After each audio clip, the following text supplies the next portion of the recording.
नमस्कार दोस्तों, अपना गांव अपने लोग चैनल में आपका बहुत बहुत स्वागत है और आपका अभिनंदन है।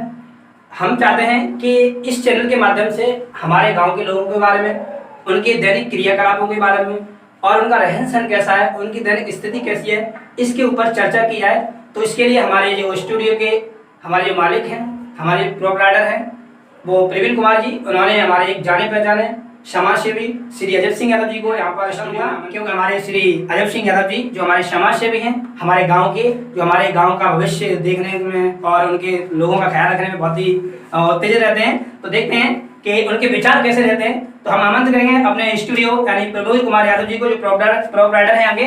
तो आइए प्रवीण जी, हमारे समाज सेवी श्री अजब सिंह यादव जी का स्वागत कीजिए। जी सर। सबसे पहले तो मैं इस चैनल को बहुत बहुत हार्दिक शुभकामनाएं देता हूं। और क्योंकि वर्तमान में जो दिन ब दिन हमारा एक प्रौद्योगिकी और एक शिक्षा के क्षेत्र में और एक हमारे सामाजिक क्षेत्र में नई क्रांति लाने में जो हमारे इस सोशल साइट ने योगदान दिया है, इसके लिए मैं बहुत बहुत साधुवाद और बहुत बहुत धन्यवाद देना चाहता हूँ। लेकिन अब बढ़ते हुए इसी क्रम में हम चर्चा करेंगे श्री अजब सिंह, हमारी पीढ़ियां हैं, उनको कुछ योगदान देना चाहिए। तो आइए स्वागत करता हूं मैं अपने इस चैनल में, अपना गांव अपने लोग। तो हम अपने इस स्टूडियो में हम आदरणीय श्रीमान श्री अजब सिंह का बहुत बहुत हार्दिक वंदन और अभिनंदन करते हैं। तो आइए हम चर्चा करते हैं। पहले थोड़ा इंट्रोडक्शन आप लोगों के लिए देना चाहेंगे, तो आप सर जी अपना इंट्रोडक्शन दीजिए, जो ताकि लोग जान सके, समझ सके।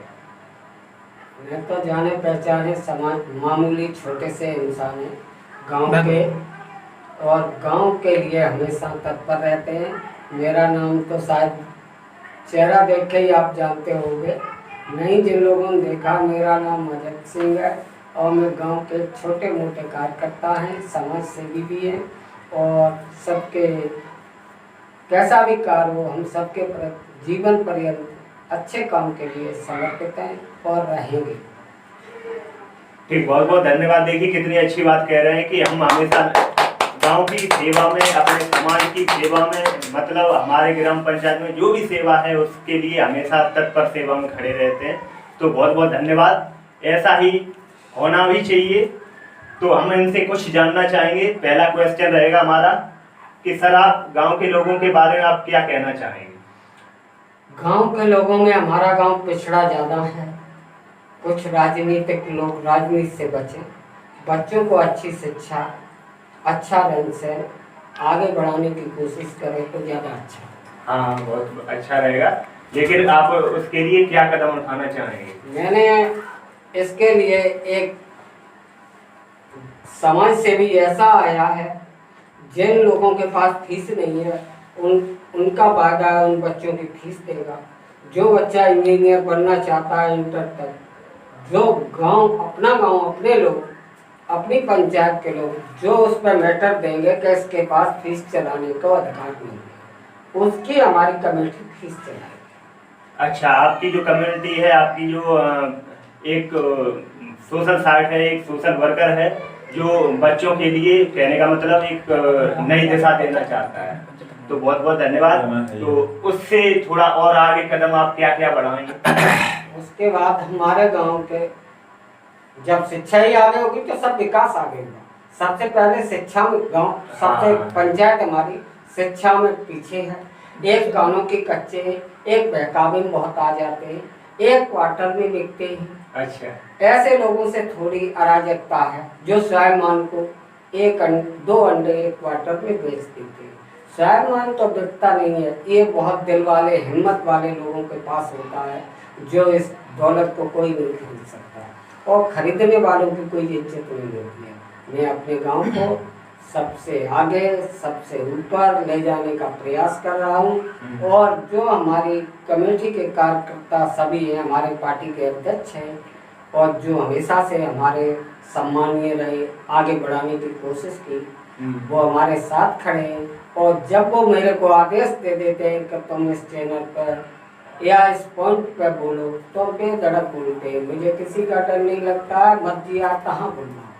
उनके पद चिन्हों पर चल के उनके सपनों को पूरा करने के लिए हम गांव के विकास में सर्वांगीण योगदान देने के लिए तैयार हैं। ठीक ठीक, बहुत बहुत धन्यवाद। तो इसके बाद हमारा नेक्स्ट एक और सर जी आपसे एक प्रश्न है जिसमें हम पूछना चाहेंगे कि आने वाले समय में आप गांव के लोगों के किस रूप में देखना चाहेंगे? हमारे गांव में जो गरीब लोग हैं, जिनके पास राशन कार्ड नहीं है और जिन अमीरों के पास है, हम इसकी एक कमेटी गठित कराएंगे। अच्छा, हमारी जब सत्ता आएगी तो सेक्रेटरी और लेखपाल हफ्ते में एक दिन यही आएगा। कंटिन्यू सदस्य जो हम प्रस्ताव हमारी कमेटी के तरफ से जो अध्यक्ष होगा वो उस कमेटी का अध्यक्ष ही रहेगा। अपने वार्ड का काम स्वयं सदस्य देखेगा और उसके बाद हमारी कमेटी समीक्षा करेगी कि ये काम सही बता रहा है कि गलत है, और जो काम सबसे आगे होगा उसको पहले कराया जाए। जो मोस्ट इम्पोर्टेंट काम होते उनको हम पहले लेंगे। अच्छा, ये हमारी पहली प्राथमिकता होगी। चलो ये भी बहुत बहुत आगे के लिए इन्होंने रणनीति बहुत ही अच्छी बनाई हुई है, क्योंकि ऐसा होना भी चाहिए ताकि समीक्षा हो सके और लोगों को भरपूर जो भी योजनाएं आती हैं उनका लाभ मिल सके। तो इसके बाद हमारा नेक्स्ट सर जी आपसे एक और अनुरोध और एक प्रश्न है कि आप गांव के लोगों में आपस में किस प्रकार का व्यवहार देखना चाहेंगे? मैं गांव के लोगों में आपसी व्यवहार, लड़ाई झगड़ा देखना मेरे को बिल्कुल पसंद नहीं है। और इलेक्शन में लोग जो प्रत्याशी होते हैं वो एक दूसरे को चढ़ा बढ़ा के लड़ाई कराने की कोशिश करते हैं। जो लड़ाई करते हैं वे लोग किराए के टट्टू न बने। लड़ाई इलेक्शन की न किसी कैंडिडेट लड़ते हैं, अच्छा लगे जो कैंडिडेट उनके मन में हो उसे स्वेच्छा से वोट दें और राम राज्य की तरह रहेगा। अगर कोई कागज से किसी को दबाता है, कोई भी हो, मैं उसके साथ खड़ा हूँ। मेरी कमेटी खड़ी है, मेरी टीम खड़ी है, मेरे सारे लोग खड़े हैं। अगर वो गलती करता है, मेरा आदमी है, तो मैं उसका साथ नहीं दूंगा। सच के लिए सब कुछ करूँगा। मेरे गांव में हर आदमी के पास मकान होगा, हर आदमी के पास जगह होगी। अराजकता बिल्कुल नहीं बर्दाश्त होगी।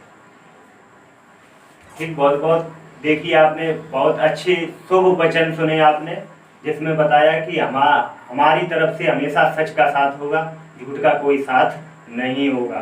तो ये ऐसा होना भी चाहिए, क्योंकि आज के वर्तमान में हम लोग और आप भी देखते हैं कि अधिक से अधिक लोग झूठ का अधिक साथ देते हैं और सच का बहुत कम साथ देते हैं। लेकिन ऐसे ही उम्मीदवार को आप उतारिए जो सच का साथ दे, आपका भी साथ दे, आपका विकास करे, आपका सम्मान करे।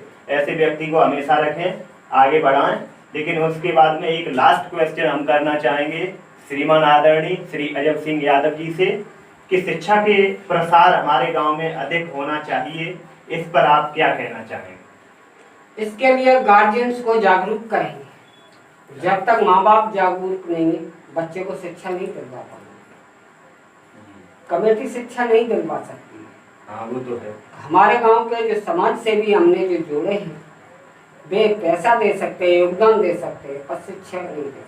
बच्चा एक प्राइमरी में पढ़ा रहे हो, घास छोल के खिला रहे हो, जिनके साथ तुम सारे दिन घूम रहे हो वो बढ़िया VIP स्कूल में पढ़ा रहे हो। अरे उसके साथ घूमो जो तुम्हारा बच्चा भी VIP स्कूल में पढ़ा रहे। क्या बात है, ऐसी ही बात। उस आदमी को वोट दो जो उसका बच्चा आगरा पढ़े, तो तुम्हारे को कम से कम बेटा तो पढ़ा दे। बिल्कुल, देना लेना तो किसी से नहीं है। चापलूस चमचों से बच के रहिए। गांव के विकास में सर्वांगीण विकास होगा। और बच्चे जितने कमजोर हैं, मेरी कमेटी इस बात पे जोर दे रही है कि हमारे गांव का शिक्षा में जिला टॉप नंबर आए, बच्चे खेल कूद स्टेडियम में आए आगे, उसके लिए हमें प्रयास करना है। और जो नौजवान युवा लड़के हैं उनको जागरूक करना है। किसी के बहकावे में मत आओ, किसी बुजुर्ग की बेइज्जती मत करो। अगर तुम उसकी बेइज्जती करोगे तुम्हारी कोई और करेगा। क्यों कर रहे हो? दूसरे के कहने से कर रहे हो। स्वयं इतने स्वावलंबी बनिए कि अपने पैरों पर खड़े हो जाएंगे। तुम्हारे लिए अगर कहीं पर पैसे की समस्या है, शिक्षा में कहीं एडमिशन में समस्या है, जिस लायक बच्चा हो रहा है उस पर हमारी कमेटी पूरा सहयोग करेगी और उस बच्चे के माँ बाप गार्जियंस की मदद करेगी और उसे वहाँ तक ले जाने में पहुँचाने में कमेटी का योगदान। ठीक, ये आज के कुछ हमारे मोस्ट इम्पोर्टेंट क्वेश्चन थे जिनका आंसर आपके समक्ष में पेश किया हमारे श्रीमान श्री अजब सिंह यादव जी ने। आपको हर एक प्रश्न का आंसर दिया, तो मैं इनको नमन करता हूं और इनको बहुत बहुत धन्यवाद देना चाहेंगे। और कोशिश ये भी करेंगे कि आगे और भी वीडियो जो भी हम अपने गांव अपने लोगों के लिए बनाएंगे उसमें भरपूर इनका सहयोग होगा, हमारा भी साथ होगा। और श्री हमारे हमसे बड़े हमारे ब्रदर जी रामकिशोर यादव जी जो हमारे अभी वीडियो एडिटिंग का कार्य करते हैं, तो ये बहुत मेहनत से वीडियो को बनाते हैं। मैं इनको भी बहुत बहुत धन्यवाद देना